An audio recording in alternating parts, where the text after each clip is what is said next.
Hi friends, இன்னைக்கு சேகர் ஜானு வீட்டில் என்ன சமையல் அப்படின்னா சூப்பரான ஒரு சிக்கன் கிரேவியும் சோறு, இந்த ரெண்டும் தான் வச்சேன்.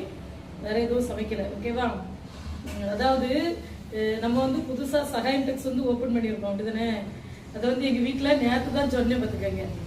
சகாயம் டெக்ஸ் ஓப்பன் பண்ணியிருக்கேன், இன்ஸ்டாகிராமில் ஃபாலோ பண்ணுங்க அப்படின்ட்டு எங்கள் அக்காமார்கள்ட்ட அண்ணிமார்கள்ட்ட எல்லாம் சொன்னேன்னா எல்லாரும் என்ன தெரியுமா கேட்டது ஃபர்ஸ்ட் கேள்வி?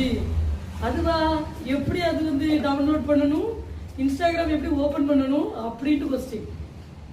பார்த்துக்கோங்க, இன்ஸ்டாகிராமே ஓப்பன் பண்ணுறதுக்கு நம்ம தான் சொல்லிக் கொடுக்கணுமா?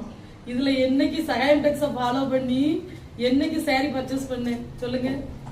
எம்மா முடியல. யாருக்கிட்டையுமே எங்கள் ஃபேமிலியில் இன்ஸ்டாகிராமே இல்லை, அவ்வளோத்தையும் யூடியூப் மட்டும் தான் இருக்குது. நான் இப்போ என்ன நினைக்கிறேன்னா, பேசாமல் யூடியூப்லேயே லைவ் வந்துடலாமோ அப்படின்ட்டு எனக்கு தோணுது, வந்துக்கோங்க. ஆனால் உங்கள் எல்லாருக்கிட்டையுமே இன்ஸ்டாகிராம் இருக்கும், அப்படி தானே? யூடியூப்பும் இருக்கலாம். அது வந்து சப்ஸ்கிரைப் பண்ணுங்கள். இன்ஸ்டாகிராமில் நம்ம பேஜை ஃபாலோ பண்ணுங்கள். அப்போ தான் உங்களுக்கு நான் போடுற ரெகுலரான சாரீஸ் வீடியோஸ் வரும். சாரீஸு, அப்புறம் ஜிம்காஸு எல்லாமே வீடியோக்கள் போட்டுகிட்டே இருப்பேன்.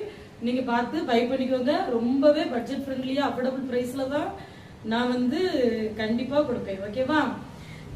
ஏன்னா ஏற்கனவே நம்ம அது என்னது லோகோ இல்லை, ஸ்லோகனில் சொல்லியிருக்கேன்ல, உங்களின் சகாயமா எங்களின் சகாயம் டெக்ஸ் அப்படின்ட்டு. அதனால ரேட்டுமே நான் வந்து சகாயமாக தான் கொடுப்பேன். ஓகேவா? ஸோ இன்ஸ்டாகிராம் சொந்தக்காரங்கிட்ட இல்லைன்னா என்னங்க, உங்கள் எல்லாத்தையும் இருக்குதுல்ல. ஸோ ஃபாலோ பண்ணுங்க, யூடியூப் சேனலை சப்ஸ்கிரைப் பண்ணுங்க, லைக் பண்ணுங்க. தேங்க்யூ, பாய்.